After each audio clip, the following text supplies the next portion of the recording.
જૂનાગઢ મહાનગરપાલિકા ખાતે દેશના 80મા સ્વતંત્રતા પર્વની ભવ્ય ઉજવણી કરવામાં આવી। મહાનગરપાલિકા કચેરીના પરિસરમાં યોજાયેલા ધ્વજવંદન કાર્યક્રમની શરૂઆત વંદે માતરમ ગાનથી થઈ હતી। ત્યારબાદ મેયર ધર્મેશ પોશિયાના હસ્તે રાષ્ટ્રધ્વજની સલામી આપવામાં આવી। સ્વતંત્રતા પર્વને વિશેષ બનાવવા મહાનગરપાલિકા દ્વારા શહેરની સેવા કરતા ફાયર અને સફાઈ કર્મચારીઓનું સન્માન કરવામાં આવ્યું। મેયર ધર્મેશ પોશિયાએ સફાઈ અને સુરક્ષા કર્મચારીઓને શહેરના સાચા કર્મવીર ગણાવી તેમના યોગદાનને બિરદાવ્યું।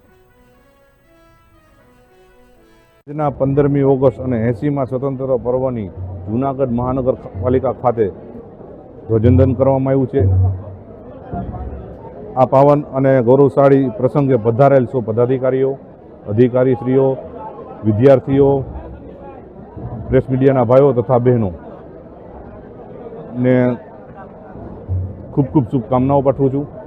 સાથે સાથે જે ફાયરના કર્મચારીઓને પ્રમાણપત્ર આપવામાં આવ્યું છે, સાથે સાથે સફાઈ કામદારોને પણ પ્રમાણપત્ર પાઠવવામાં આવ્યું છે।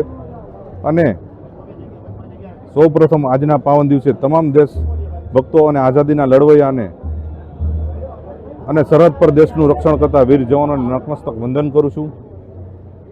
સાથે સાથે